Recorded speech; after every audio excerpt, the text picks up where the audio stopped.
10:30.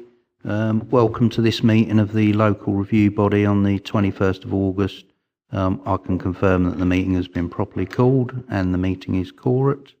Could I first ask members to appoint a chair for the meeting? So are there any nominations for the position of chair? Thank you, Chair. Could I nominate Archie Driver as chair? Happy to second, Chair.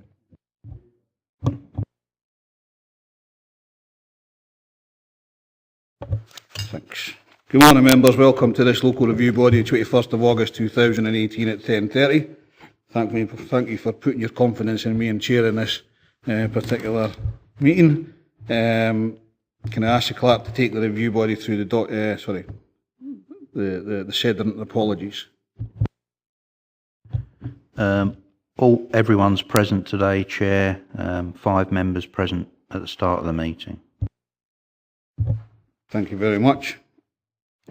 Just get paperwork sorted out.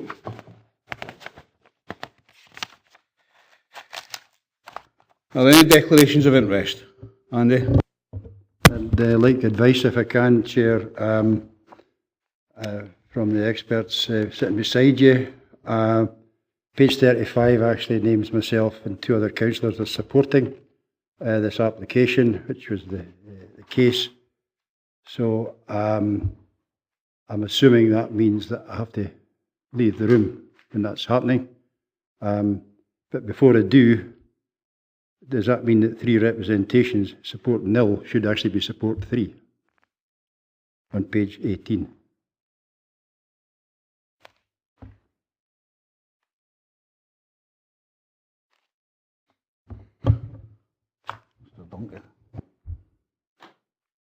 For the avoidance of doubt, page 18 summarises the written representations, so whether in writing or by email, that were received at the time of the application, and there weren't any such representations in connection with this application. If you're looking at page 35, expressing their support for her application, I'm assuming that's verbal because nothing's ever been submitted to the appointed officer when the application's been under consideration. Irrespective if it's verbal or written, it was actually email from me, but if that's to be put in, that's a different matter altogether. That's not my concern. It's whether the advice is because I've done that at the time, does that mean I can't sit and hear this, or is it advisable for me not to sit and hear it? And I'm kind of looking at Nick or Robert. Nick. I think as you're publicly saying you've expressed support for the application, then it would be appropriate for you to determine whether you feel able to sit and adjudicate on the application.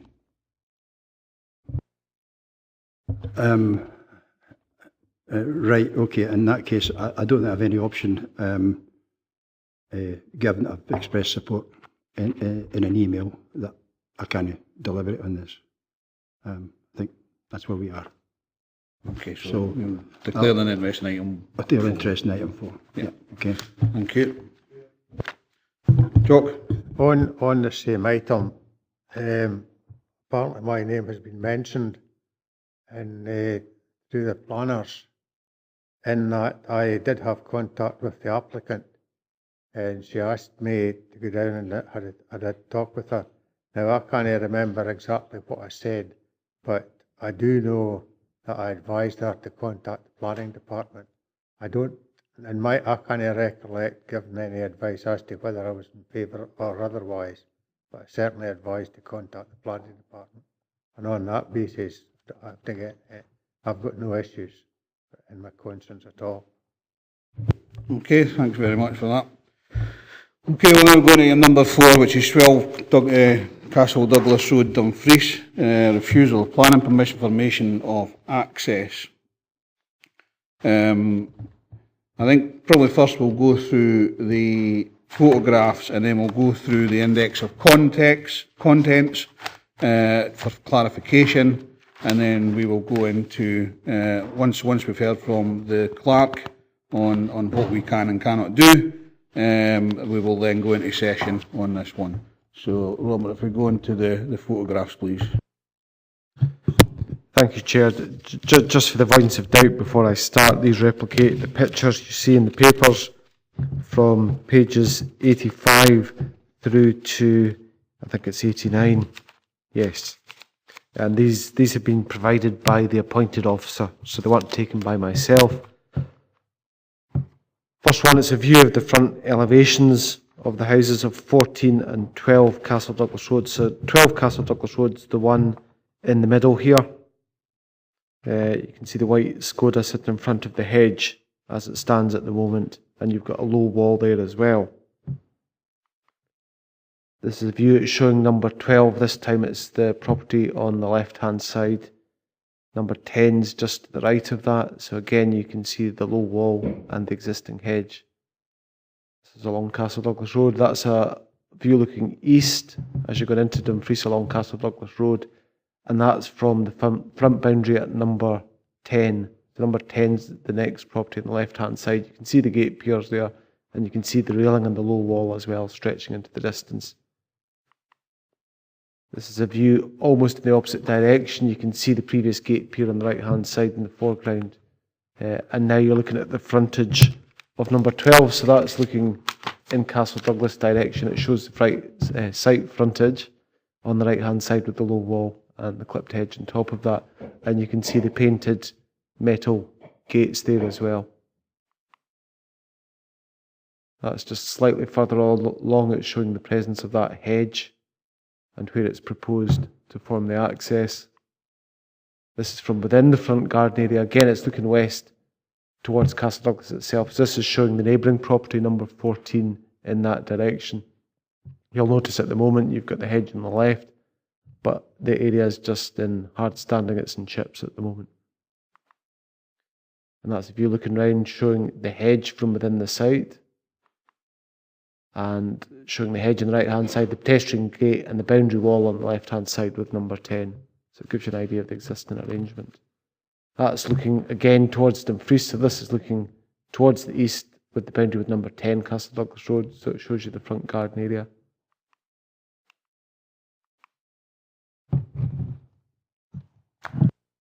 Okay, thank you very much. I think for points of clarification, then, if we go through the index of the contents.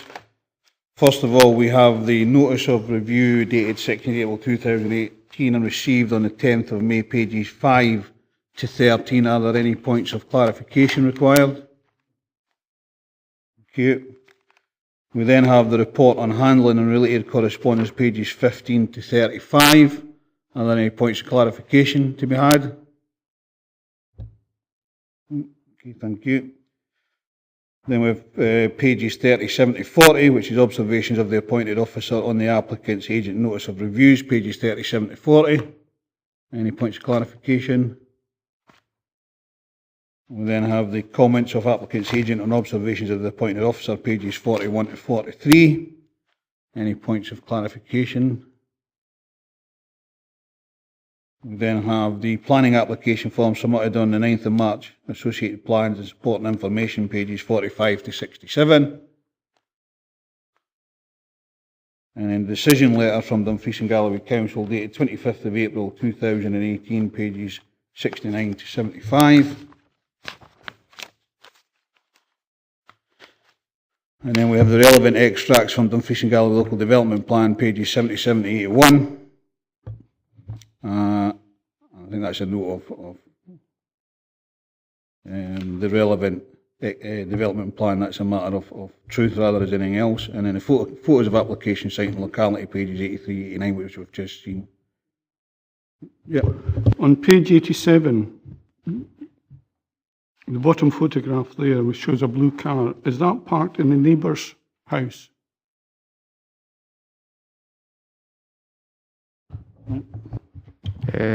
Chair, yes, for the avoidance of doubt, the photograph number 6 at the foot of page 87 is looking west towards number 14 Castle Douglas Road. So the car you see there is within the front garden area of number 14 Castle Douglas Road. So that's immediately neighbouring house, yes. Okay, thank you. The grounds of refusal then is the restricted dimension of the proposed parking area do not provide an on-site turning area A car parked end-on would encroach on and obstruct the footway and would result in awkward manoeuvring for vehicles entering and exiting the parking area onto an A-class road. The proposal is considered to be unsatisfactory in terms of road safety and therefore contrary to Dumfries and Galloway Council's Local Development Plan Policy OP1E. And the requested method of determination is the applicant has requested that the review be dealt with based on a review of the relevant information without any further procedures. Do you want to go through the grounds of notice?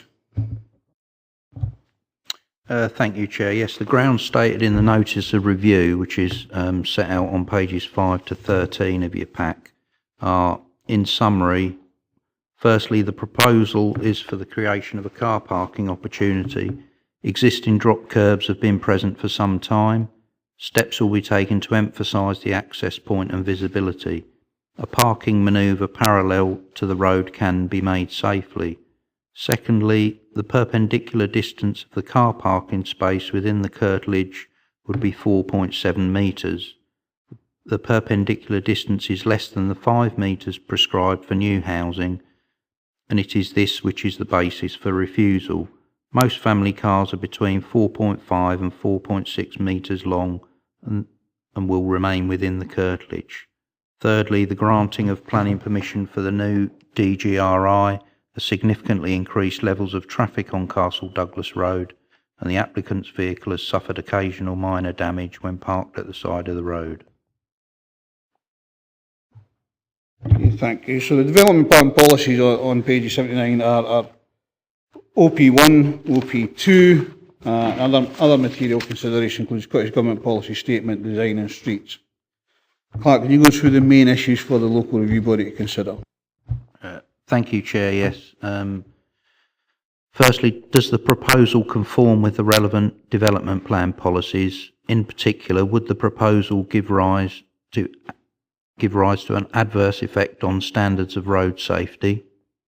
If not, are there any material considerations which would indicate that planning permission should be granted to the contrary?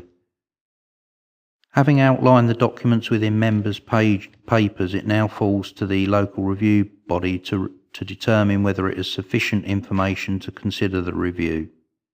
It is confirmed that no representations from any party will be heard today. The options available to the local review body for this and the following 3 cases today are that it can decide it has sufficient information before it to enable it to determine the review today, request further information in the form of written representations. The LRB would be required to state precisely the information it was seeking and who must provide it. Resolve to hold a hearing, again specifying who will be invited to speak and on what matters, or resolve to hold a site visit, accompanied or unaccompanied. This can be done in conjunction with any of the above options, but would obviously not allow a decision to be made today. If the local review body resolves that it has sufficient information and that no further procedure is required, then the local review body has the full powers to uphold, reverse or vary a determination. The decision notice will include a statement of the terms in which the planning authority has decided the case reviewed. A planning advisor is present at the meeting today. He is here to assist for all 4 items. It is confirmed that he has not had any involvement in the cases and was not the case officer or the appointed officer for any of the 4 applications. He is purely here to provide independent advice as needed on matters of planning policy, law or process to the local review body. If members are clear and if no further clarification is required, I'd invite the Chair to now lead the debate and in the first instance to lead the local review board through the agenda papers together and decide if it has sufficient information before it to make a determination today. Okay, thank you very much. So, members, I think the first question I've got to ask is, do you think you have enough information in front of you to make a decision today as part of the LRB? John, you happy with that? Yep, okay. I think from now we'll go into session and have any discussions that are required on this. So any members wishing to make a statement? Andrew? Chair, I'm looking for a little bit of clarity regarding the statement that's in the document saying that it's equivalent of an A4 sheet of paper. There seems to be a discrepancy between the council's figure and the council's length compared to what the applicant believes there is. Can I just get a bit of clarity on that one? Sorry, I should have picked up in question. Robert? Yes, I'm happy to do that, Chair.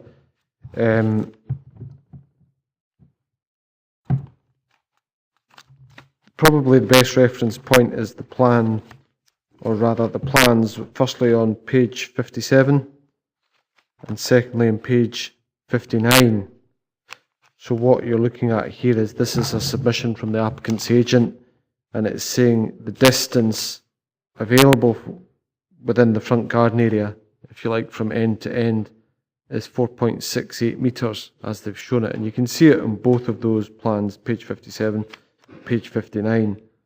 So it's 4.68 metres and not 4.32 metres as has been stated. So what they're saying is the shortfall from the expected 5 metres is therefore 0.32 of a metre, which is 32 centimetres, and essentially the length of a sheet of A4 paper. So that's the point they're making. 32 centimetres is obviously approximately a foot in imperial measurements. So that's the point they're trying to make. There's actually more space there than has been made out to be the case. John? Yes, thank you, Chair. I note on page 31, it says, however, it is acknowledged that similar parking arrangements have previously been approved against roads recommendations elsewhere.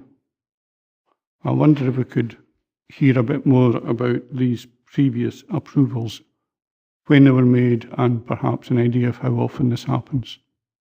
Robert? I actually spoke to the roads planning team leader this morning before this hearing, and he can't provide detail on that. He does acknowledge there are similar arrangements elsewhere in Dumfries, but what he has to do is look at each case on its merits. So I can't really give any more detail than what's been provided in there. I couldn't give you reference numbers or specific examples. I don't have that background information. I could go and get that information if you are minded to, Chair, but I would need to seek a procedure notice searching for extra information from the roads planning team leader if you wanted further clarification on that. The point he made to me this morning was, yes, he's aware that there are similar arrangements elsewhere in Dumfries, but he has to look at each one in terms of road safety, and that was his assessment with this case, as you can see from the materials in front of you. I think we suggested earlier on there was enough information to make a response today. Jock, you want to come in? Aye, thanks, Chair. I think what we've got to remember, and in some parts we're talking about nose-in parking, driving in straight to the house wall, and then you've overhung onto the pavement, which restricts the pedestrians walking along the pavement. And then you've got the drawing on page 59, which shows a car driving in and it's sitting sideways on. But the drawback to that, as I would suggest, is that you're going to have to reverse out onto a very busy road. As it states in the papers, with DGRI being moved out to where it is now, that's a busy road, and there's more traffic now than there was before. And a reversing onto a road like that is a dangerous manoeuvre, I would suggest. And another thing we've got to take into consideration, the size of car. That may not always be the same size of car that's going to use that facility. So I think it's a difficult thing. My suggestion would be actually that the entire wall be moved and the car parks parallel to the road in front of the house, and then it can drive in and drive out. And there's the safety risk is not the same, but that might not be acceptable to roads either. So I've got concerns about it, and it's easy making a decision based on the model of car they have at the present. But personally, I think we've got to look further ahead than that. Thank you. Andrew, then John. Thanks, Chair. Personally, I don't have any issue with the size of car. I think that we get into more difficult parking spaces in the Dumfries High Street. I mean, you can park at angles, you can reverse in, you can reverse out. I mean, these are day-to-day things that we're doing. I mean, I don't see the issue here, and it's for a sheet of A4 paper. I find it quite bizarre that it's here. Well, I can understand why it's here, but I find it quite a bizarre one. As far as my opinion goes, I think this is actually relieve traffic congestion, taking cars off Castle Douglas Road, and that's my opinion, sir. John? Thank you, Chair. I fully agree with my colleague to my right. The phrase looking to the future was mentioned. Looking to the future, we're going to have this situation much more frequently as the electric vehicles become much more common. And that's definitely going to happen over the next 5 years. More and more vehicles will be electric and they'll need home charging. If you charge across the pavement, you've then got a trip hazard. The charger should be attached to the house, and this situation outlined here would allow this owner to charge a future electric car. And I think it's something we must be aware of. Times are changing, we have to look to the future. Thank you. So it looks like to the members that they would like to decide that to reverse the decision of the planning officer, and the normal sort of conditions would apply in the types of planning applications. Would that be a true reflection of what I've just heard? Okay. So is there any other minded?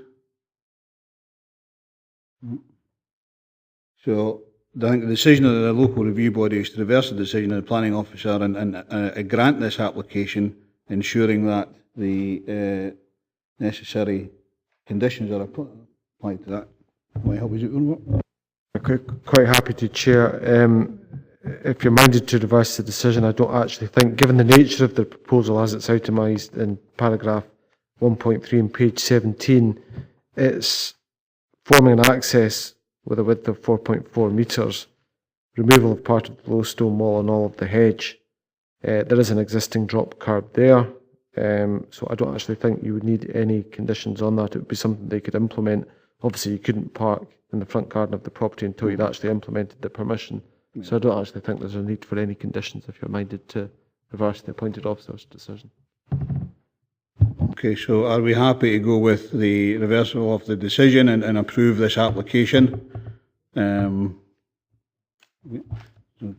can you give us a... Thank you, Chair. Yes, the decision of the LRB is to reverse the planning officer's original decision and grant permission for this application. Chair, just one point of clarification. I will require reasons for the local review body's decision. So I'm looking at both John and Andrew here.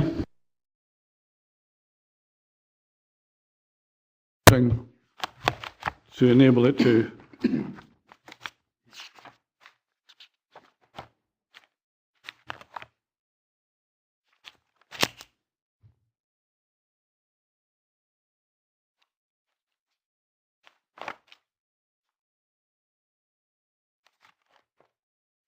Chair, just going back to the advice, looking at the clerk's notes and the main issues for the local review body to consider, the kind of questions are, for example, does the proposal conform with the relevant development plan policies, so OP1 and OP2?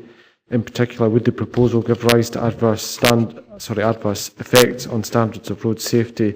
And if not, are there any material considerations which would indicate that planning permission should be granted to the contrary? So you're asking yourselves, in your view, does it comply with the development plan?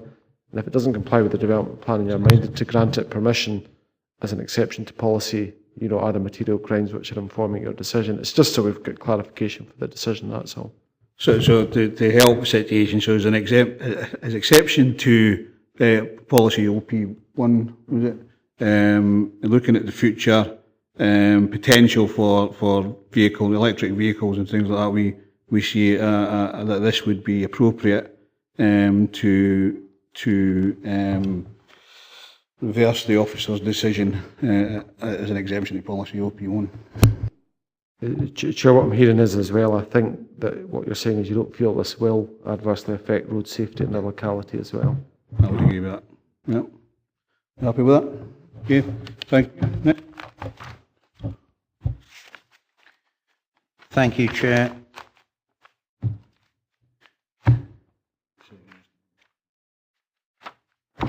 The next item is item 5, Richhorn Woodland.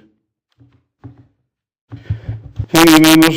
Again, the same as the last time. I think what we'll do first is go through the photographs, then we'll go through the index of context for clarification, and then move on from there once we get Andy back in.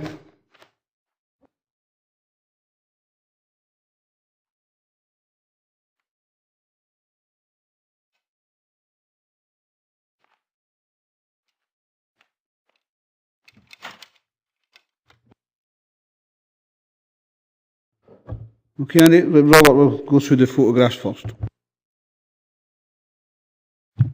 Thanks, Chair. Again, for the avoidance of doubt, these replicate the pictures you have in your papers between pages 465 and 479, and they've been supplied by the appointed officer. This is a view, it shows the location plan, so the site is on the western side of the public road. I think it's the A712. Just south of Dalbeattie. This is a closer view of the site itself. Again, just showing it in context. You've got RICHORN Plantation on the right hand side, but we'll see that just in a minute. Public road's actually the A710 public road, just for the avoidance of doubt. That's an aerial view. It shows the wooded nature of the locality, and this is kind of street level view, if you like. It's looking north, and that's at the proposed access point to the application site. So that's on the left hand side. Obviously it's taken in winter time because you've got no leaves in the trees, but we'll come on to summertime pictures just in a minute. So that's the existing access to the site from the A710, and it's looking west. And this is within the site looking north over the existing access track. You can just see that in the middle ground. And another view within the site, you can see the characteristics, very much a woodland area, quite established. Another view within the site, this is looking more towards the north, and that's looking kind of northwest towards the quarry. That's another view within the site. I think that's looking more in a southwesterly direction, and that one is as well. Another one, this is looking back more towards the northwest, and another one looking to the boundary there with the gate. So it gives an idea of the kind of character of the application site. You'll notice there's slight undulation in levels as well. This is the view on the A710. This is looking south, so you can see, those that know the area, you can see the Seven Staines Centre signpost just there, which is on the left. So the site is on the right hand side. Another roadside view of the application site on the right hand side. The Seven Staines sign is there.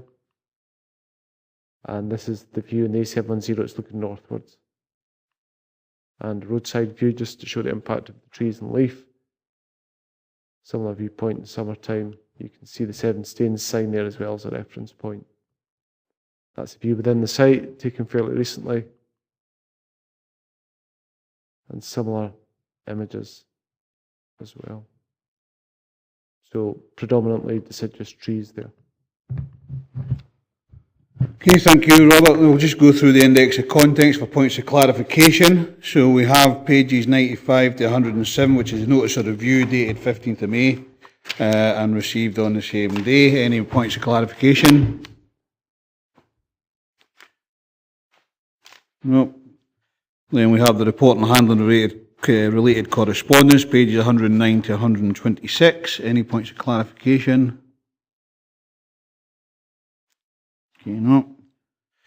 Then we have observations of the point officer on the applicant agent's notice of review, which is pages 127 to 132. Any points of clarification? Then we have Sorry, Andrew. Just a point of clarification. What characterises an ancient woodland? Because I've seen on the other side of one of the pictures there, it actually said a plantation, which in my mind is man-made or man-planted, and it's well, not artificial, but you know what I mean. It's agricultural. Can you help us out here? Robert?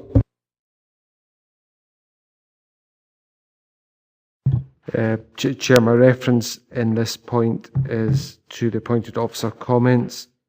So they appear on page 130.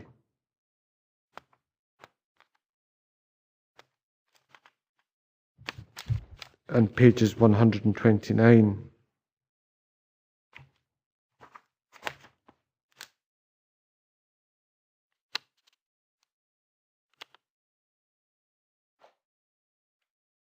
So what it's looking at in this case is if it's designated as ancient woodland or not. And if you look at the foot of page 129, it says paragraph 1.2 of the report on handling sets out designations and constraints applicable to the site in the context of the development proposed and indicates that on-site woodland is designated as ancient woodland of plantation origin. So that's sourced from the council's GIS system, etc., etc.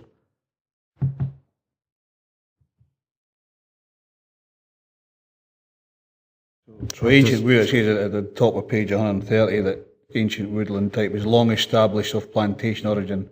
Yes, I'm just looking for a definition, if you like, beyond that.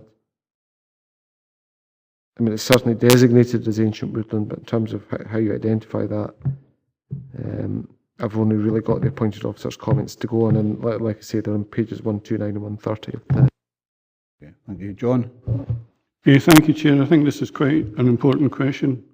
I note on page 103 of a quote, however, the basis for refusal remains the Council's classification of the woodland as ancient woodland of long-established plantation origin, whereas the woodland at RICHORN has no ancient status.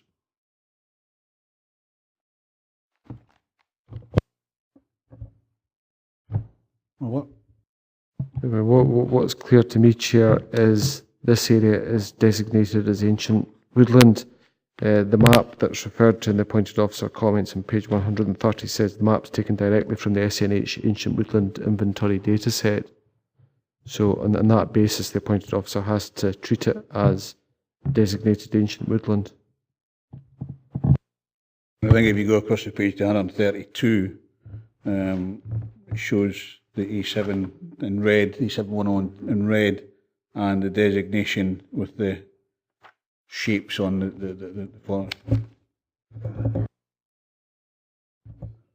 Have you any idea how long that woodland's been there at all?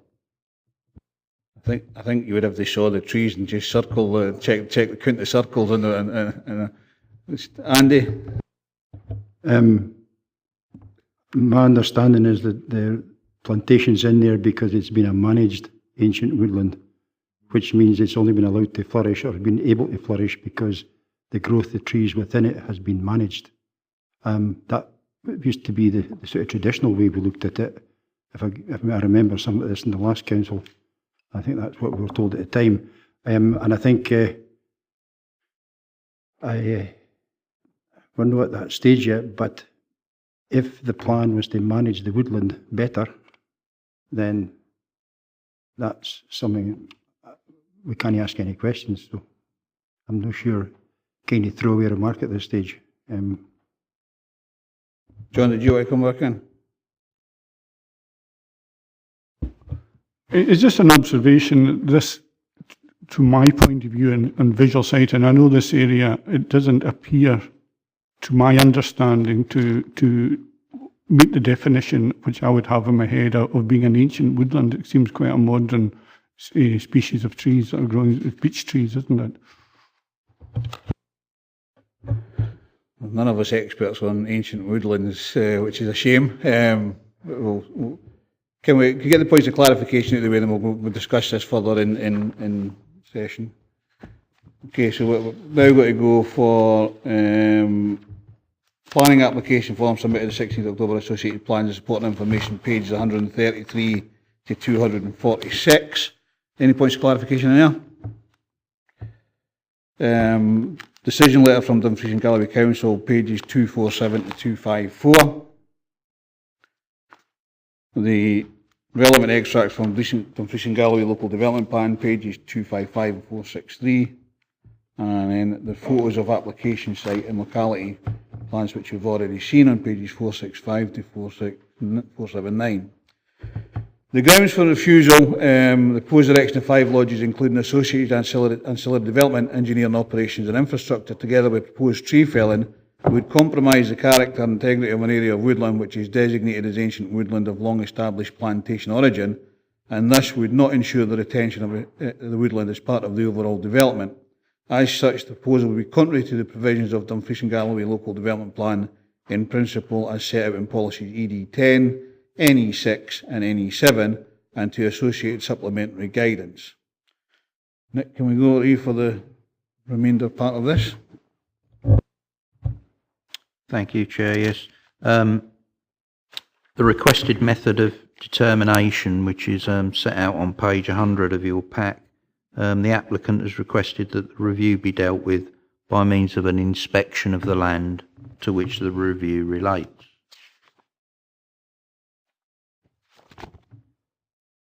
The grounds stated in the notice of review set out on pages 95 to 107.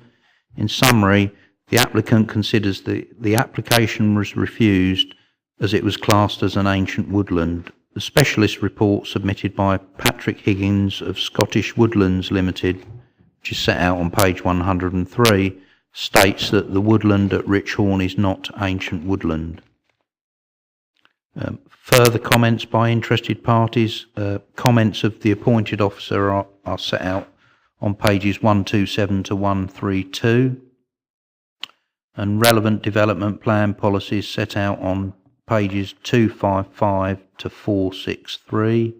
So from the Dumfries and Galloway Local Development Plan include OP2, Design Quality of New Development, ED10, Tourism, ED2, Business Development in Rural Areas, NE1, National Scenic Areas, NE2, Regional Scenic Areas, NE4, Species of International Importance, NE6, Forestry and Woodland, NE7, Trees and Development, IN8, Surface Water Drainage and Sustainable Drainage Systems, IN9, Waste Water Drainage, T2, Location of Development / Accessibility, OP1, Development Considerations, OP2, Design Quality of New Development, ED2, Business Development in Rural Area,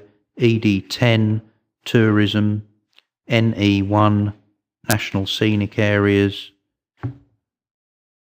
NE2, Regional Scenic Areas, NE7, Trees and Development, IN6, Waste Management Requirements for New Development, IN8, Surface Water Drainage and Sustainable Drainage Systems, IN9, Wastewater Drainage, T2, Location of Development / Accessibility, LDP Supplementary Guidance, Business Development in the Rural Area, Trees and Development, Dumfries and Galloway Forestry and Woodland Strategy, Design Quality of New Development, and other material considerations being the Dumfries and Galloway Proposed Local Development Plan 2 as at January 2018 and Scottish Planning Policy 2014.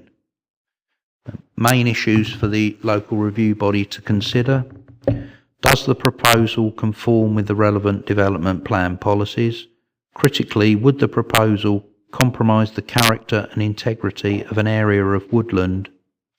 Is this an area of woodland designated as ancient woodland of long established origin? In terms of LDP policy ED10, would the proposal be situated within an established woodland area to be retained as part of the overall development? Turning to LDP policy NE6, would the proposal seek to ensure that ancient and semi-natural woodlands and other woodlands with high nature conservation value are protected and enhanced? Does the proposal comply with the terms of LDP policy NE7? If the proposal is not considered to comply with the terms of the development plan, are there any material considerations which would indicate that planning permission should be granted as an exception to policy? Having outlined the documents within members' pages, it now falls to the LRB to determine whether it has sufficient information to consider the review. It is confirmed that no representations for any party will be heard today. If members are clear and if no further clarification is required, the Chair will now lead the debate and in the first instance lead the local review body through the agenda papers together and decide if it has sufficient information before it to make a determination today. Thank you. So members, the first thing we have to decide is that do we have enough information to make a decision today or not? Do we have enough information to make a decision today? If that's agreed, then we will move on and we will go into session. So members open for debate. If I may start, I think obviously woodland and things like that we are no experts at, and we have to rely on the information provided by not only our officers but other information coming in from representatives and things like that as well. In looking at this particular planning application, I am minded to go with the officer's recommendation because of the suggestions of the report itself, but I'm open to any others. We'll say Andy then Andrew. Am I getting a row because it's Andrew when I'm getting a row? That's okay then. I would tend to have sympathy with what you've just said, Archie, if it had been the other side of the road, but there's a dirty great tarmac road separating a smaller bit of woodland from a massive bit of woodland. And I'm kind of of the view we need some diversity in the region. It could be done with the management of that small part. And I'm kind of minded to say as we should actually be going to allow this to development, given or take that tourism is one of our, no, something for the LRB, but you know, we should be looking at it, diversity in our farm and woodland, the way we deal with it. If we'd applied this, we would have no, for example, Forestry Commission with the Weenie Crofty. If Crofty was to come up today, going with this, we wouldn't have it. So I'm kind of verging towards saying half an agreement with you, but if it had been the other side of the road, I would have been total agreement. I mean, tourism is part of our local development plan, issues. Andrew, then John. Thanks, Chair, and it's just basically taking on what you've just said there. Tourism is a part of the local development plan. Policy ED10, tourism. I don't actually understand how ED10 can be used as a policy against this, in all fairness. At the bottom bullet point of ED10 grabs my attention. The Council will support developments that are situated within an established woodland area to be retained as part of the overall development. And then the one above it, form an integral part of tourism attraction facility or outdoor recreation facility. I think when you look at, well, going on from what Andy's just said, there's a great big stinking road going through the middle of this, and it's actually a small slither of woodland at the side that we're looking to, well, not we as in me, but that the applicant's looking to develop. In the grand scale of things, I think this is probably going to do more benefits and bring more good to the area and the landscape than what it will do harm. John. Thank you, Chair. Although my father was a forestry worker, I really don't have much knowledge on trees and fauna. However, on page 115, 4.12, it says, the conclusions of the supporting ecological assessment are acceptable in that the proposal would not have an unacceptable impact on protected species and biodiversity interests of the woodlands. And I think, I fully agree with the Andy and the Andrews. If it was on the other side of the road, I would seriously consider saying no to this. However, where it is, and I noticed in the notes as well, this area has just been cleared of rhododendrons, so it was quite a wild area previously. So I think I would go against the officer's recommendation and support this development. What we would need, of course, is reasons why. Jock, you want to come in? I think it's all right going down the road of overturning an officer's decision, but can we put conditions in there with regards to they're knocking down 16 trees to put a road in? And then can we put conditions in where these trees are being replaced and the place has got to be maintained to a high standard and that sort of thing? It's not good just saying, "Oh, we'll let them go ahead," and not doing anything about the damage, if you want to call it that, damage they're doing to the site by introducing these cabins. Just a minute, Andrew, I'll get Robert to come in with regards, when we put conditions on, we have to be able to make sure that those conditions can be met, don't we? Yes, Chair. Putting on a planning condition, there are various tests of reasonableness, necessity, precision, enforceability, and so on and so forth. So your conditions would need to be precise and reasonable here. You can't really put on a planning condition that's tantamount to a refusal of the planning permission. That's bad practice in law. So if you are minded to put conditions on of that nature to try and minimise tree felling, it might be useful to request them to submit a plan showing the trees to be felled within the site and for the tree felling to be minimised as much as is reasonably possible. I mean, I'm reading that as a key issue in this case. When I look at policy ET10, it's supportive of tourism, but it's relating to tourism accommodation situated within an established woodland area to be retained as part of the overall development, and the concern is about the impact on this woodland. So if you put on a condition like that to try and minimise felling, it would obviously fall to officers to discharge those conditions, but they would do so being mindful that you view this development as acceptable, as not having, as not compromising the character and integrity of this area of woodland.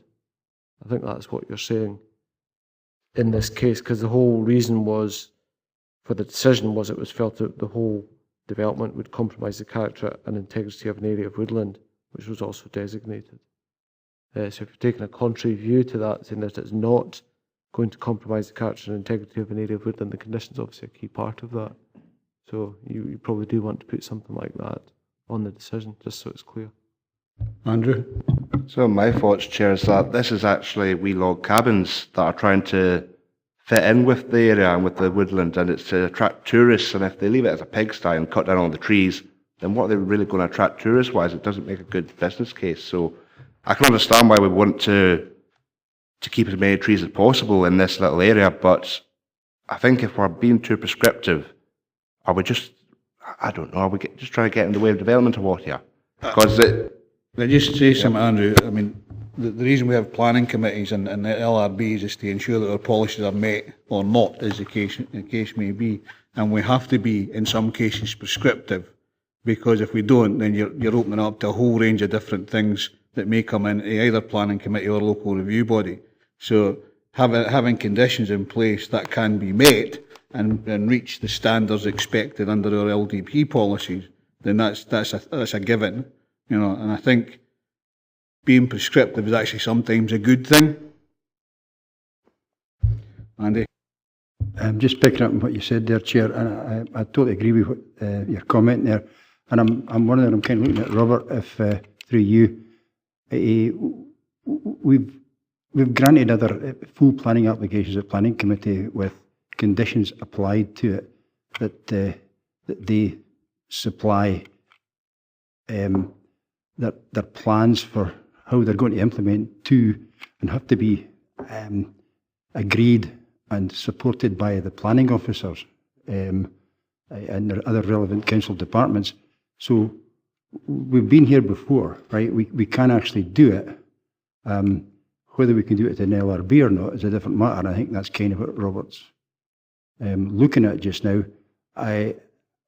It's the conditions that we're putting on it, I think, that actually are enforceable. That's what you're saying, isn't it? Now, so if they're no enforceable under LRB, how are they enforceable under planning? Is the question. Because at the end of the day, it's the same basic decision. I think from memory, my memory's not always good, but when we do that in planning terms, we do say that conditions are to be supplied by officers and to make sure that they are appropriate to the application. And David Sutty always comes out with a wording that sort of suits that, but I've forgotten what that normally says. But it is words along the line that normal sort of conditions be put in place for this, supported by the planning officer that can be met. If you're minded to grant planning permission, I might direct you towards the roads planning team leaders list of conditions on pages 119 and 120. There are 7 conditions there, and that's mainly relating to geometry at the access, dimensions and so on and so forth, and just trying to encourage an arrangement that will work in terms of road safety. So I would certainly recommend that. Turning to the whole issue of tree cover, which is pivotal to this case, if you look at the plan supplied by the agent on page 149, it's quite useful because it shows the proposed accommodation unit locations. It shows you the access track as well. It shows you the engineering involved in that access track and the services corridor. Now, clearly I'm reading this that anything which is covered by the access track, the engineering operations or the footprints of these buildings is going to have to make way. So the question then, in terms of a condition, you might want to, we could do this, outline an area, for example, in yellow, which isn't affected by the development. So the area within the site which doesn't appear to be affected, and just ask for a condition for them to confirm what intentions are with regard to retaining landscaping within the site, because then at least you can retain something. The onus would be in them to put something in that was reasonable within that area, but you would accept that the rest of the area would be developed and there would be felling within that. The other condition you might want to think about, given its holiday accommodation, is would you want to restrict the occupancy of these units to holiday occupation only? Because otherwise, you could be looking at a Trojan horse application for housing. I don't think that's the intention, but you possibly wouldn't want these to be occupied full-time as housing. It's tourist accommodation, as you've said, and that would clarify that. Beyond that, I don't really see any need for conditions. If you have the ones that are in the roads planning team leaders consultation response, as I've mentioned, pages 119 to 120, the one maybe about retention of trees are an indication from the applicant as to which trees they'll retain within the non-developed part of the site, if you like, and then an undertaking that they would do that, and that would be dealt with reasonably by officers. I think that would be useful, and also one restricting occupancy of the units to holiday accommodation only. I would just give definition and accord with the policy to make sure you're not granting houses here inadvertently. David? I think Robert's just hit the nail on the head, just what I was concerned with. When you look at the size of these buildings, 60 foot long, 20 foot wide, 10 foot internal height, I know just holiday accommodation, I would suggest that there's a danger there where there could be full-time accommodation for families. That we've got no detail as to what's contained within those 4 walls either, as to bedrooms and that sort of thing. So I think it would be dangerous to pass this as it is.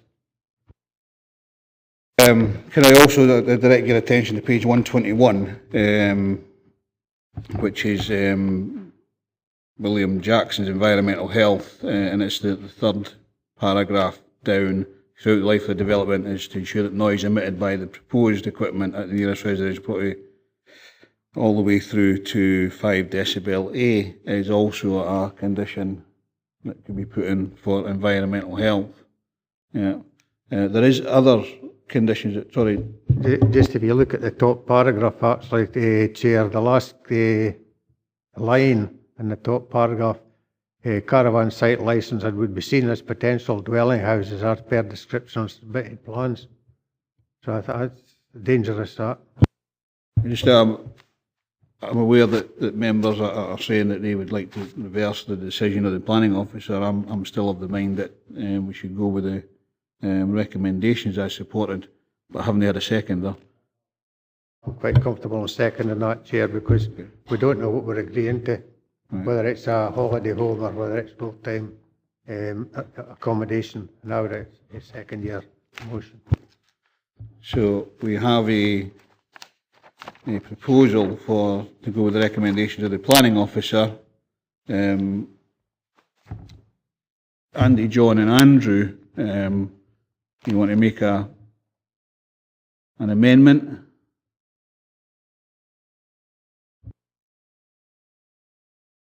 Andy?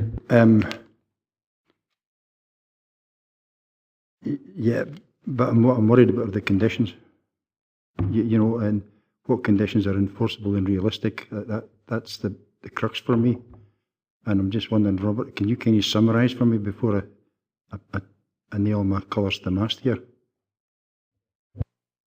Chair, I think looking at the conditions that the roads planning team leaders set out on pages 119 and 120 of the papers, I think those are realistic and reasonable. The kind of conditions we use all the time. Likewise, when it comes to occupation for holidays only or tourist accommodation only, again, that's a fairly standard condition we use, so it would be similar to that. The final one, if you like, the retention of trees, an indication of how that would work within the undeveloped remaining parts of the site. It's a fairly standard condition. We can do that, and that would require the applicant to submit something to clarify it. That would be agreed in writing, and then they would be expected to retain the trees like that thereafter, if that's what you wanted to do. So at least you would then have some tree cover within the site. So I think they would all be reasonable in terms of imposing them as planning conditions. It's just obviously a question of whether the members of the local review body want those conditions or not, or whether they have additional conditions.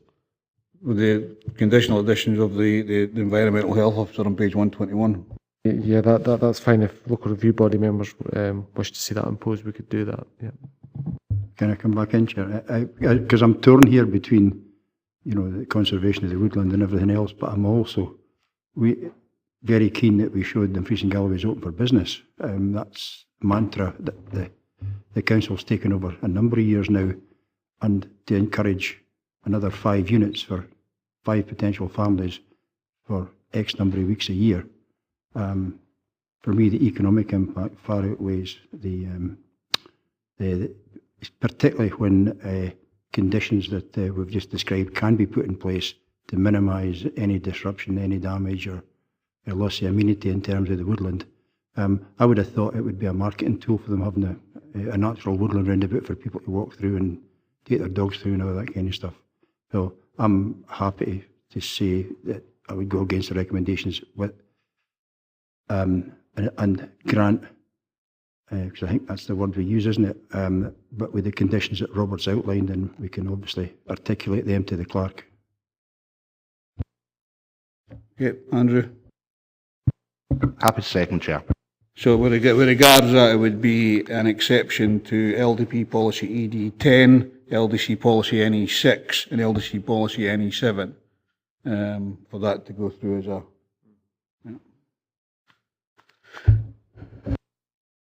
Go to them. Okay, so we have a proposal put by Councillor Dryburgh, second by Councillor McKee, to uphold the officer's decision and refuse the application. And we have an amendment put forward by Councillor Ferguson, seconded by Councillor Giusti, to overturn the officer's decision and approve the application subject to the conditions that have been outlined. So the motion is to uphold and the amendment is to overturn. So, Councillor Dryburgh? Motion. Councillor Ferguson? Amendment. Councillor Giusti? Amendment. Councillor McKee? Councillor Young? Amendment. So that's 2 members voting in favour of the motion and 3 members voting in favour of the amendment. The decision, therefore, is to overturn the officer's decision and approve the application subject to conditions as outlined. Okay, happy with that. Thank you very much. We'll now move on to item 6, which is Maxwell Park, East Back Lane, Thornhill. Condition 3, a planning permission in principle, 180176 PIP for erection of dwelling house restriction detailed dwelling house to be subject to further application to single storey only. If we just go through the photographs again, then we'll go through the index of context for clarification and then carry on from there. Thanks, Chair. These slides that are about to be shown are the same as the photos of the application site and the locality you have in your papers, pages 641 to 649. So the first picture is a view of the entrance to Maxwell Park. It's off Back Lane, and the silver car you can see, case officer's pool car in the distance there, marks the entrance to the application site itself. This is panning right from the previous photographs. You've got the gable end of an old kind of barn building. And this is the existing access road towards the site entrance, where the silver car is. Much closer, this is the site entrance with the fence belonging to the existing dwelling house to Maxwell Park. You can see neighbouring single-storey development in the background there. This is panning right from the previous photograph. It's looking at the garage and the side of 2 Maxwell Park. And this is the east corner of the site. It's looking across to the tanks and the paddock field to the east. This is panning left from the previous photograph with the single stories houses that I mentioned previously off Abbeyfield Road. So those kind of wrap around the site to an extent. Panning left from the previous photograph, you've got the single story houses towards Maxwell Park there, and you've got the red building with the large gable located there, which we saw earlier. This is now panning left again from the previous one. It shows the community centre and the boundary fence at the moment as existing. And this is a close-up of the fence and the new single-storey dwelling house behind the angled corner of the site, which is the northernmost part. I think that's it there. It's panning left from the previous photograph towards Maxwell Park and the site entrance where you can see the silver car. This is just showing site entrance with the silver car looking towards the community centre on the left-hand side.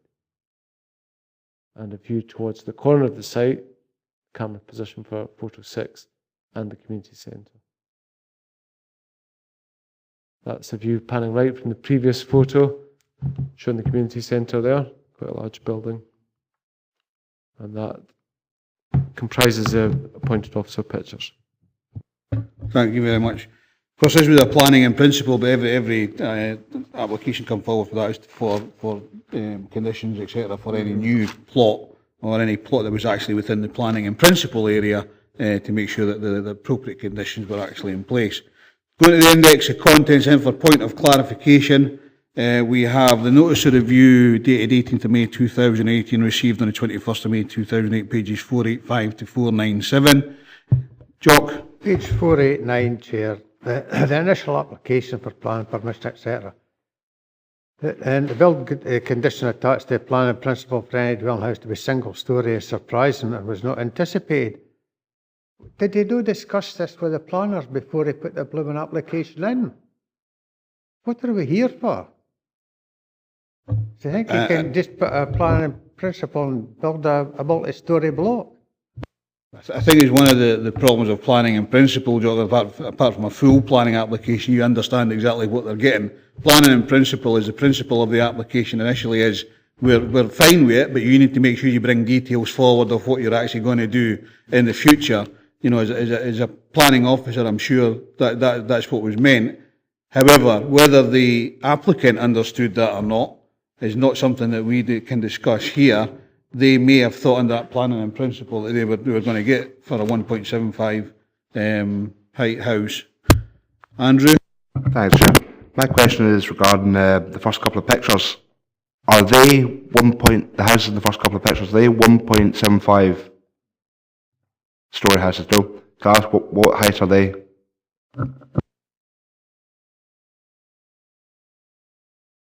I would describe that, I mean, if you've got dormers coming out of the eaves, such as you have there, I would describe that as 1 3/4 storey. My interpretation of 1.5 storey would be if you've got the dormer back from the wall head fully within the roof space, that's 1.5 storey. So your traditional, if you like, Victorian Scottish cottage with 2 dormers either side of a central door, you know, because they're set back within the roof plane, that's 1.5 storey. Something like this where you've got dormers breaking out the eaves, I would describe that as 1 3/4 storey, yeah. Sorry to come back, Chair, but on page 497, thank you for the letter 18th of June in relation to the above planning reference number. I am writing to advise the original house plan attached to the appeal is no longer relevant. Where have we gone? Robert? Chair, just to clarify, as part of the notice of review submission, the applicant did submit indicative plans, and those indicative plans show a detailed design. Now, you can see those on pages 492, 493, 494 and 495. So, we need to be slightly careful here. It's an application for planning permission in principle. The planning permission in principle, as part of condition 3, includes guidance that the dwelling house shall not exceed a single storey in height. Now, to get a detailed permission, you need to submit a further application for approval of matters specified in conditions. So something with the detail. So what you've got in front of you there, you can only treat indicatively.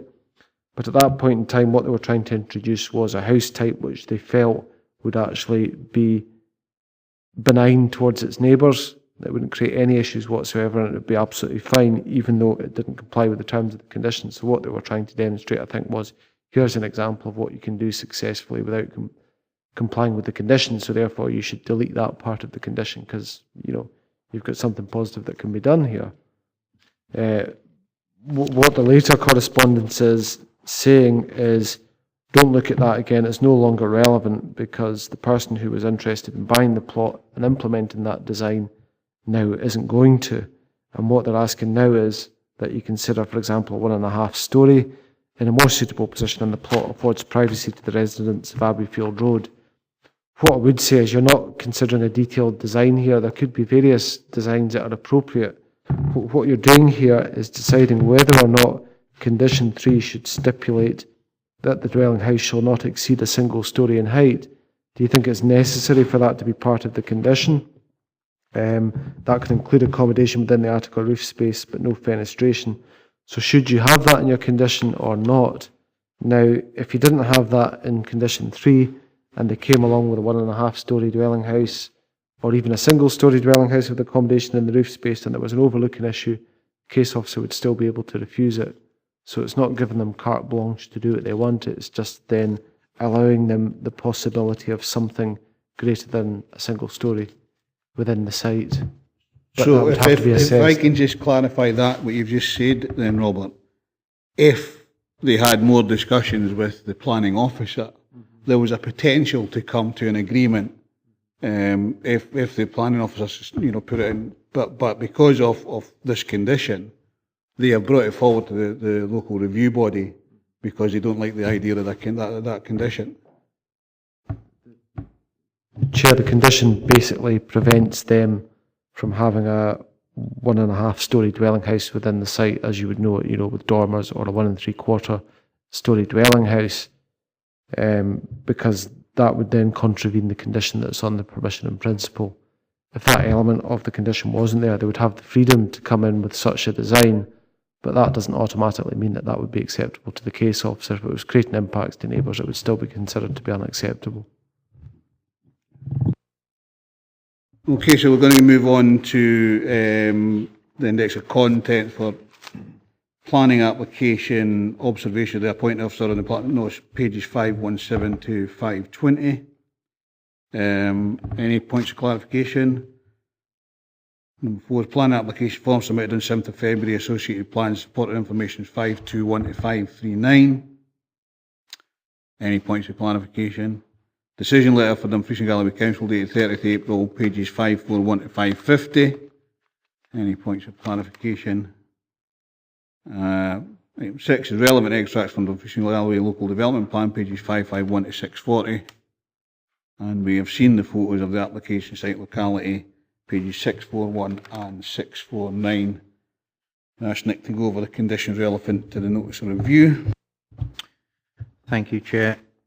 Firstly, that no development in respect of this planning permission in principle shall take place unless further applications accompanied by plans showing all the matters specified in conditions 2 to 5 below have been submitted to and approved by the Council as Planning Authority. Reason: permission is hereby granted in principle only, and no permission is granted for the details shown on the approved plans. Matters of detail are to be the subject of subsequent application or applications for approval by the Council as Planning Authority. Design: this shall include plans, sections and elevations of all buildings and any other structures. That the dwelling house shall not exceed a single storey in height, although this may include accommodation within the attic or roof space, but no fenestration, e.g. dormer windows or balconies. To be on the northern/northeastern elevation facing dwelling houses off Abbeyfield Road. Reason: permission is hereby granted in principle only, and no permission is granted for the details shown on the approved plans. Matters of detail are to be the subject of subsequent application or applications for approval by the Council as Planning Authority. The requested method of determination is set out on page 488. The applicant had requested that the review be dealt with on the basis of further written submissions, these being the pieces of information submitted by him with his notice of review. Okay, thank you very much. So the grounds stated in notice and reference pages 485 to 497. In summary, the applicant is seeking a review of condition 3 of the planning permission in principle to allow for the erection of a 1 3/4 storey dwelling house within the site. Condition 3 present limits the following design of the dwelling house to be the subject of a further application to be no greater than a single storey in height, but this allows accommodation within the roof space. The applicant has provided that the initial application was for the erection of a dwelling house. Given the nature of the site and surrounding building, condition 3 is surprising and was not anticipated. The submission describes the site and also provides sketch drawings for a 1 3/4 storey dwelling house which will be built within the site without adversely affecting surrounding residential properties. And the applicant has since advised that the sketch 1 3/4 house design should no longer be considered as part of the submission, and instead asked that members give thought to the principle of 1 1/2 storey dwelling house being acceptable within this site. The development plan, so for further comments by interested parties, are the appointed officers on page 519 to 20. And the development plan policies are OP1, OP2, OP3, H1, NE2, IN8, IN9, HE2, and LDP supplementary guidance, design quality of new development supplementary guidance, developer contributions supplementary guidance, developer contributions likelihood table supplementary guidance. Other material conditions, the Dumfries and Galloway proposed local development plan 2, January 2018, Scottish Planning Policy, June 2014. So the main issues for the local review body to consider is what is the purpose of condition 3 of the planning permission in principle, given the point officer's explanation for the imposition of the condition at page 519. Would it be possible to design a dwelling house within this site of greater than a single storey with accommodation and roof space, which would appropriately respect the proximity, amenity, massing and scale of surrounding dwelling houses? And members should note that any detailed design of dwelling house within the site would require to be the subject of a further application or applications for the approval of matters specified in conditions relating to 18/0176/PIP.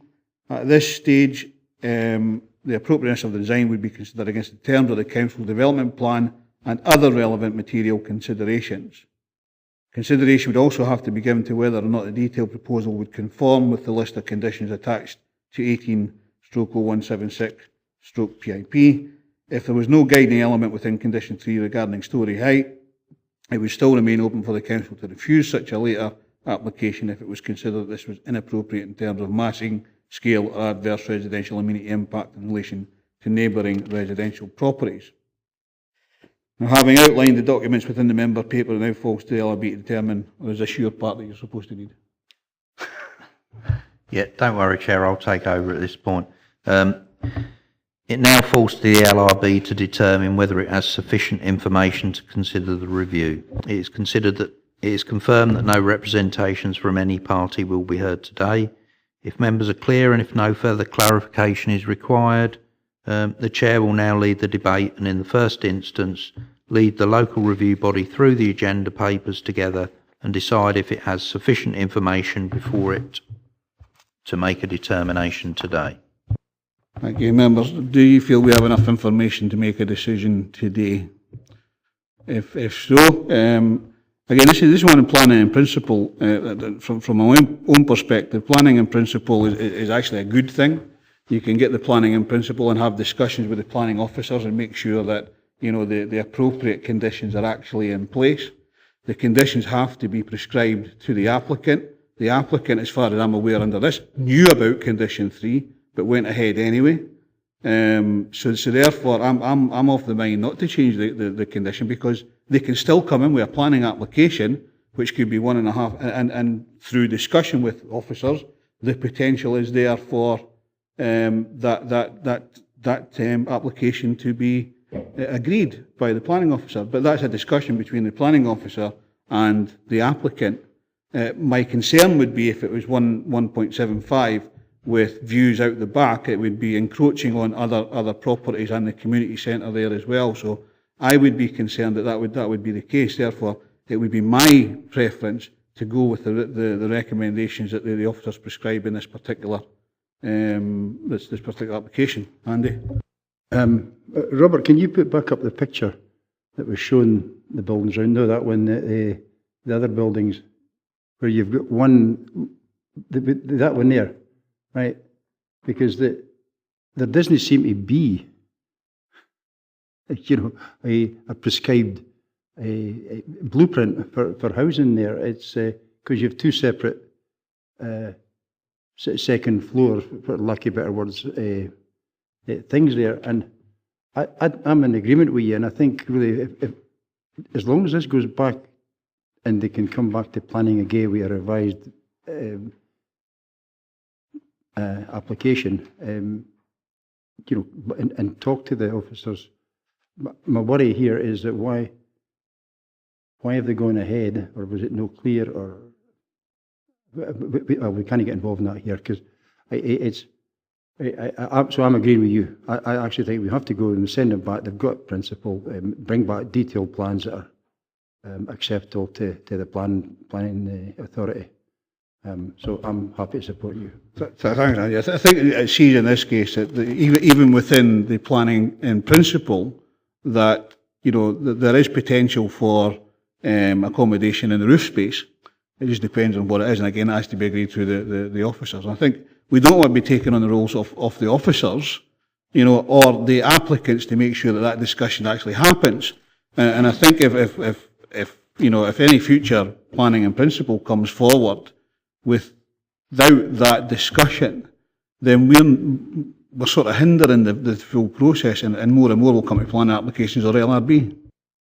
Just one thing, I think maybe Robert can enlighten us, but you'll see the pun in a minute, because one of the suggestions here was no dormer and no light for effectively a second floor, i.e. A kiddie bedroom or a granny flat or whatever you want to call it. I'd be really worried if we're actually allowing developments to go ahead without any natural light. And people, well, no, but it's not saying that, though, Joe. That's one of the reasons for not doing it. I'm totally supportive of that bit. It's the bit that's worrying me, is it seems to be okay in this modern world to allow a building to be put up that doesn't have any natural light in what's got to be a bedroom or a sitting room or whatever it might be. And that for me is a worry. So maybe it's just a comment and something we need to look at later on, but it's not for today, I would suggest. Do you want to come back on it? I think there are standards in building regulations about natural light in houses and so on and so forth. But when I'm looking at that condition, it says, shall not exceed a single storey in height, although this may include accommodation within the attic or roof space, but no fenestration. That would include roof lights, obviously. The Velux roof lights would be absolutely fine for that. In relation to the existing houses there, yes, the appointed officer's comments on page 519 make reference to those. It says, The submitted plan shows an indicative dwelling type to the northern boundary of the site, in contrast to the existing 1 3/4 storey dwellings which have a greater separation distance. I think the concern from what I'm reading from the appointed officer is the proximity of this site to the single-storey houses on Abbeyfield Road, which you can see in the distance in this picture, and you know, it's issues around massing and scale and potential for impact on residential amenity, which are guiding the condition there. The other thing as well is, obviously, I think I think it's fairly safe to assume that the applicant is trying to sell this plot. So in some ways, the condition is probably helpful for third parties seeking guidance on what they can build within the site.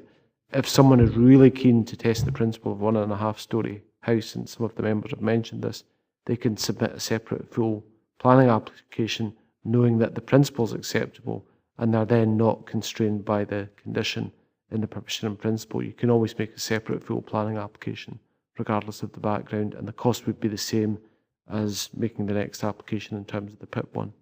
So it's something that could be tested, yes. Joe? It is. It talks about the sunlight. I think the applicant talks about that. But if you go to page 520, right at the top, there's something about reasons given to exploit a vista. Aspect and sunlight could still be addressed by good design within the remit of the planning condition. It's not considered adequate grounds to remove this planning condition of the constrained site. So it was overlooking it was the big issue. But I'm quite happy to go with the recommendations on this. Okay, members, thanks. So we'll go with the recommendations on this one? Yeah. Okay. Right. Thank you, Chair. Yes, the decision is to uphold the original decision, so the condition remains. Thank you very much, members. We now go on to item 7, the non-determination of planning permission in principle application for erection of dwelling house at CULSHAN Farm, STEADING, SPRINGHOLM, Castle Douglas. I think if we go through the photographs again, then we'll go through the index of contents for clarification, and then we'll move on from there. Robert? Thank you, Chair. I'll start with the pictures. It's slightly unusual, this case, as you've alluded to. It's a non-determination of a planning permission in principle application. So this was an application that was with the appointed officer, but because the decision wasn't made within the statutory due date, as they're entitled to do, Mrs. Bowker, the applicant, submitted a notice of review. So she's looking for the notice of review to effectively be the sole decision notice in this case. So the local review body are now determining the application. So it's not been the subject of a decision so far. That the council's appointed officer has failed to make a decision in this case. So it's not reviewing a decision which has been taken. It's reviewing a case, if you like. So this will be the first decision notice today. But we can come back to that if there's any questions. Looking at the pictures, this is the location plan. You can see the application site. It's outlined in red. Just to get my pointer working. Just there. So just to the southwest of Springholm itself. Existing settlement boundary in the LDP is shown in the dark line. And the road there goes up to Kirkpatrick Durham. Closer view, it shows the location plan there, so it's outlined in red. You have existing buildings nearby and next to it as well, and we'll come on to that. This is showing an aerial view, so it shows tree cover. You've got the road there. A75 is here, and you've got the existing buildings as well. This is a view into the application site from the entrance. So this is looking northwest. This is a view of the application site itself. You can see Springholm in the background. So this is looking broadly northeast. Another view of the application site. As you can see, it's right in the boundary of agricultural land and fields and woodland. This is the application site from the northeast. So this is on the private way that leads to the site. This is the application site from the northeast showing the approach on the private way. This is the private road from the public road. This is a view towards the application site from the west. Again, you can see Springholm in the background, and a view from the site towards Springholm itself. and another one as well. This is the approach to the site on the private way from the northeast,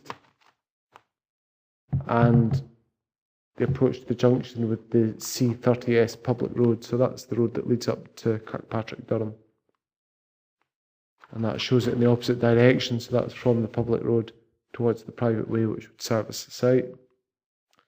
You've then got looking west, so this is in the direction of travel to Kirkpatrick, Durham.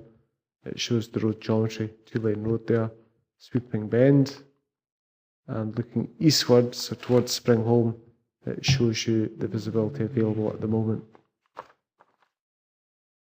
This again, it's shown the application site and nearby dwellings as considered in the small building group assessment. So the existing dwellings are coloured in there.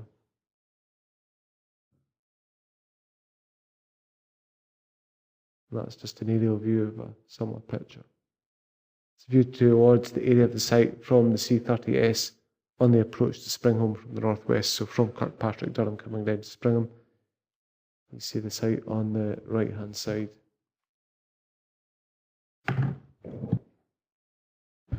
Okay, thank you. So this is something that I just mentioned. Sorry, Andrew. Thanks, Archie. Thanks, Chair. Sorry. Can we go back to the picture where the houses were outlined? You have green outlined and blue outlined. What's the difference? Sorry, I didn't catch that.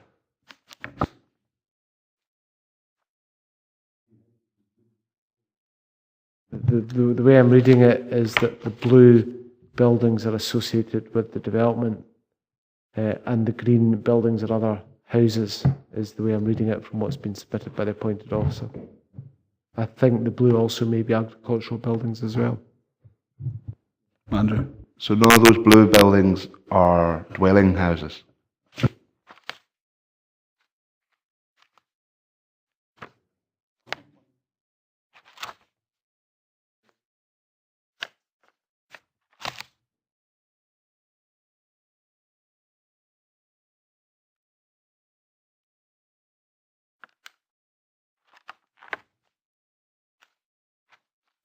I don't think any of the buildings in blue are dwelling houses, no.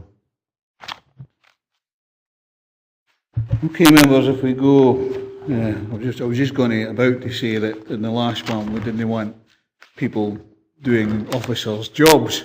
We've now been, because of a time restraint, been asked to do an officer's job.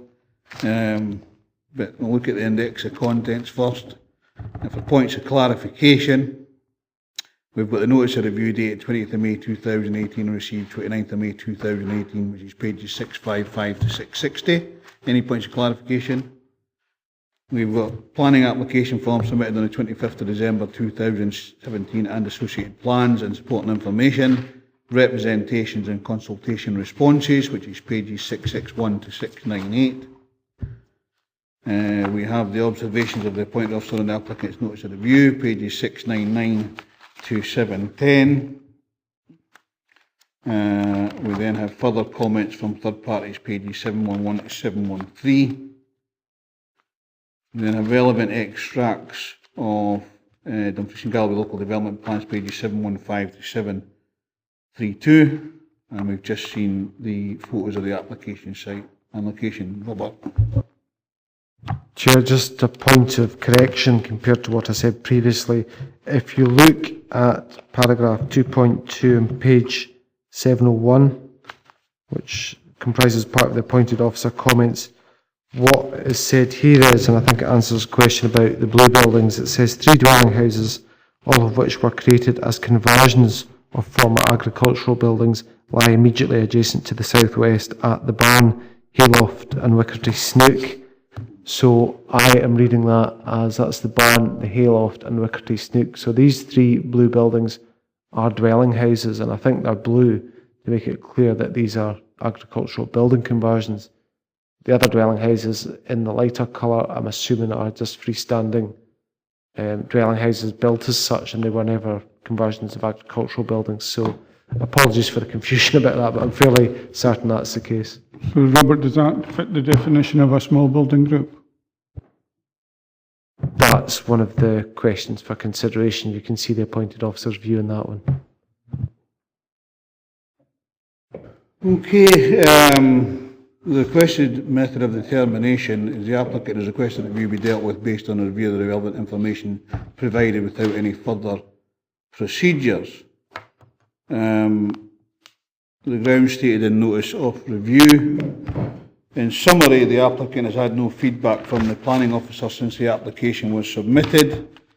The application was submitted on the 25th of December. Did we open on Christmas Day? We got lost with the Christmas cares. And validated on the 10th of January 2018, with the determination date being the 10th of March, but a decision is still awaited. We have additional supporting information was submitted on the 19th of March 2018. Councillor Howie has lent his support to the application.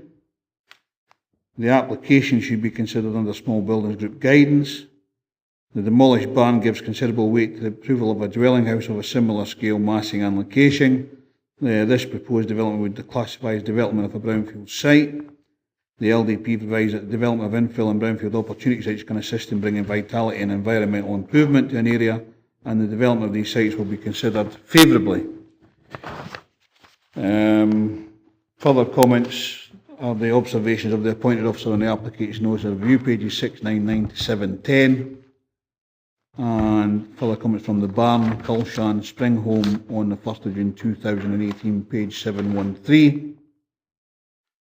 And the development plan policies, pages 702 to 703 are OP1, OP3, H3, H4, IN8, IN9. And LDP supplementary guidance, housing in the countryside. SBG list December 2015, and developer contributions and other material considerations, Scottish Planning Policy, June 2014. We'll hand over to you, Nick, to talk about the main issues for the local review body to consider. Thank you, Chair. Does the proposal conform with the relevant development plan policies, and critically, does it comply with LDP Policy H3 and the associated supplementary guidance relating to housing in the countryside in principle? Specifically, does the site form part of a group of 3 or more separate habitable or occupied houses which are well related to each other and create a sense of place? Does the location meet the definition of a small building group set out in the supplementary guidance relating to housing in the countryside? Is it agreed that LDP Policy H4 should be considered as not relevant to this application? Would the proposal prejudice standards of road safety in the locality contrary to the terms of LDP Policy OP1E? If it is concluded that the proposal would fail to comply with the terms of the development plan, are there any material considerations which would indicate that planning permission should be granted as an exception to policy? How much weight should be given to the representations received from third parties? Having outlined the documents within members' pages, it now falls to the LRB to determine whether it is sufficient information to consider the review. It is confirmed that no representations from any party will be heard today. If members are clear and if no further clarification is required, the Chair will now lead the debate and in the first instance lead the local review body through the agenda papers together and decide if it has sufficient information before it to make a determination today.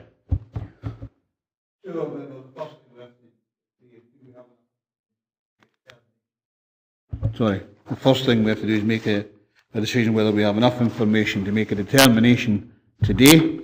Do you think enough information to make a determination today?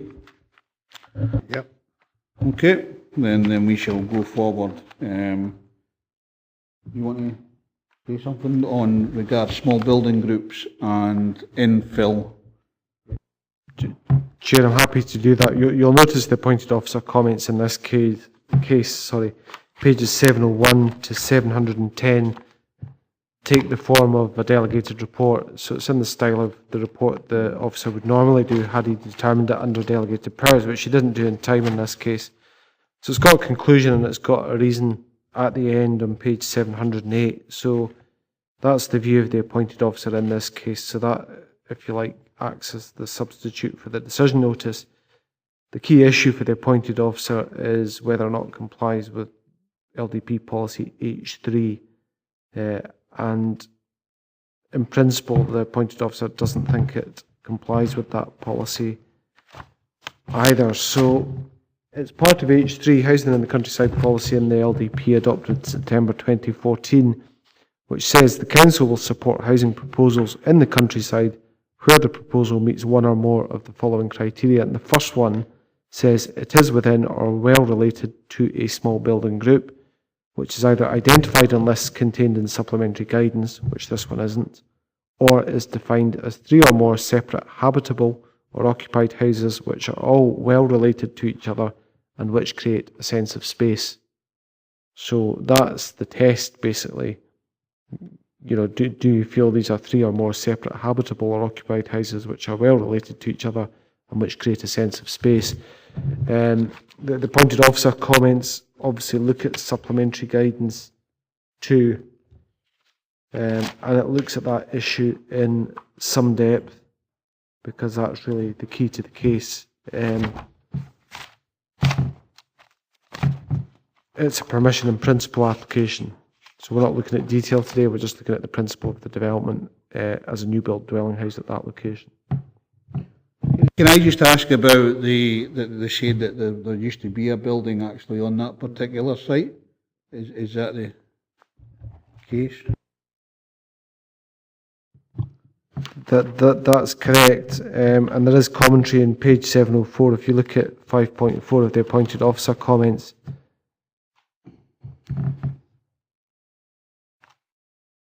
the glossary of the LDP defines a brownfield site as previously developed land and premises, including the cartilage of buildings which may still be partially occupied or used, most commonly associated with derelict urban land with redundant industrial buildings, but it does exclude land formerly used for agriculture.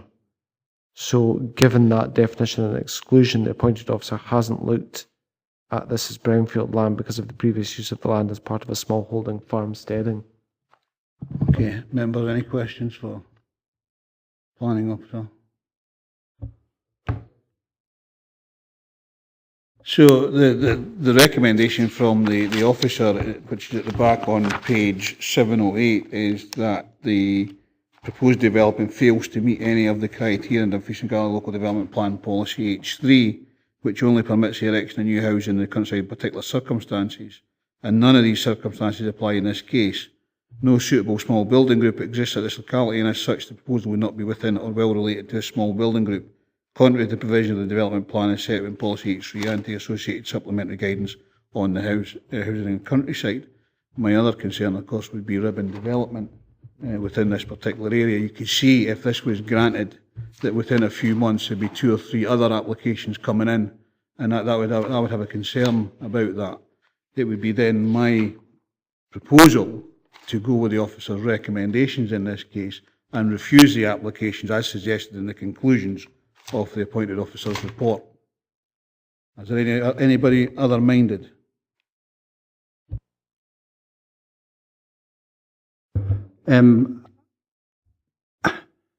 There's 3 houses right next door. So how can it not be part of a small building group? That's what I'm juggling with here. You know, this beggars belief that it doesn't qualify as a small building group because it meets that second bullet point criteria.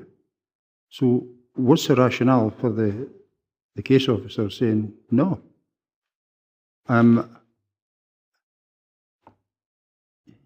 It really doesn't make sense to me. And then there's other houses as well. So when the ribbon development's already there, because it's in the middle of the ribbon, not the end. So it's not adding to the ribbon development. I honestly, I can't see how it doesn't meet a small building group. I think if you look at, this was one of the issues in page 704, the definition of exclusion was that previously developed land and premises, including the curtilage of buildings, which may still be partially occupied or used, most commonly associated with derelict urban land with redundant industrial buildings, but notably in the context of this application, specifically exclude land formerly used for agriculture.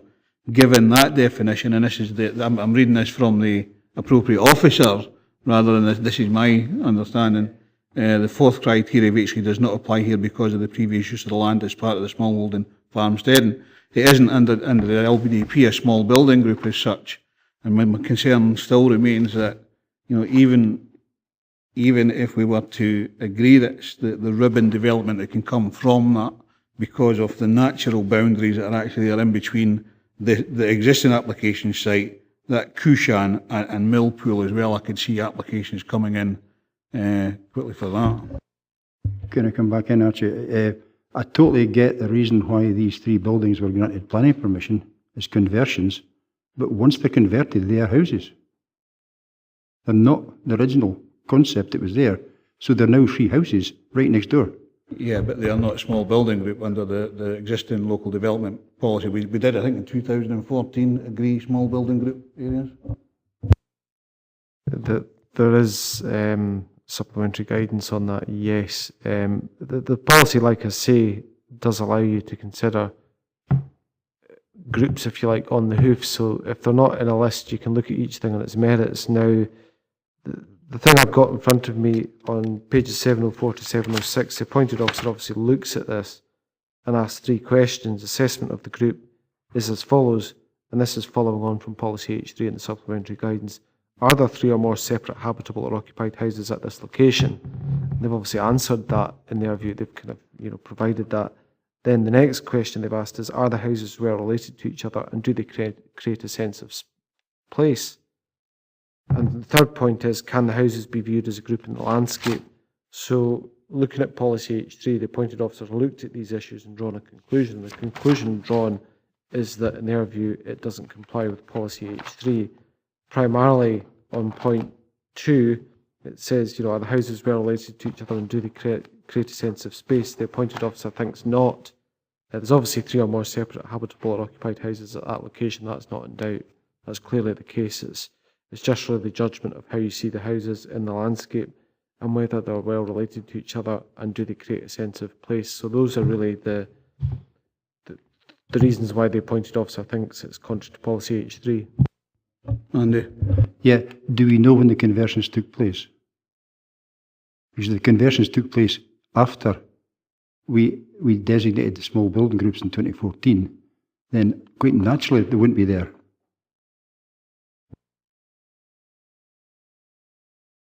Looking at the planning applications history on pages 701 and 702, all of those decisions, as far as I can see, definitely predate the adoption of the local development plan in September 2014. So if you look at the foot of page 701, it covers the change of use of former steading buildings to dwelling houses. Okay, so the natural question from that is, if they predate 2014, why were they not designated as a small building group, because there's three or more all linked together?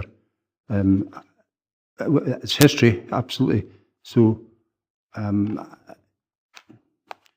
part of the thing here is also what we can do, what we can't do, and I think that in mind. From my perspective, you know, I remember the time in previous to September 2014, the amount of consultations that came in for the LDP then. And there was a lot of issues around small building groups, and we had a lot of issues on small building groups in the Planning Applications Committee as well, whether they were or whether they weren't. You said, and even in my ward as well, when you think about brow houses and places like that. So I think what's happened has happened, isn't it? Isn't it? As far as the officer is concerned, the small building group, I still have my concerns about ribbon development. John? Thank you, Chair. A definition of a small building group, which we've already heard, is defined as three or more separate habitable or occupied houses which are well related to each other and which create a sense of place. A small building group should be capable of being viewed as a group in its landscape setting. So the only bit of that definition that we have problems with is this creating a sense of space. Now, there's no definition of what creates a sense of space that I've seen. So it's a value judgment by the observer, surely.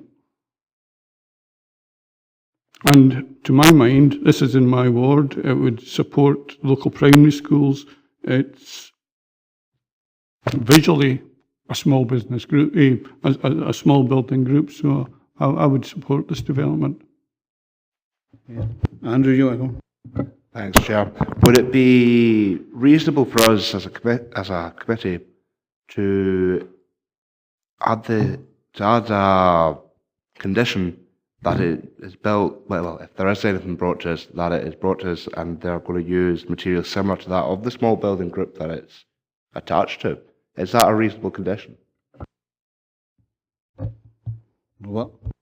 I mean, the policies in the local development plan is permission in principle. If you felt it had to comply with the appearance of the small, I mean, it's something that officers would assess anyway. If a detailed application came in, they would be, your policies do dictate that the finishes and appearance have to harmonise between the two. So that would be taken as read. But having said that, you could put a guiding condition on relative to any future design, saying it must harmonise in terms of style and finish with the adjacent development if you want to. But that's obviously something that would be looked at anyway if a detailed proposal came in. But yeah, it's not unreasonable to answer the question. You can put that such condition on if you like, yeah.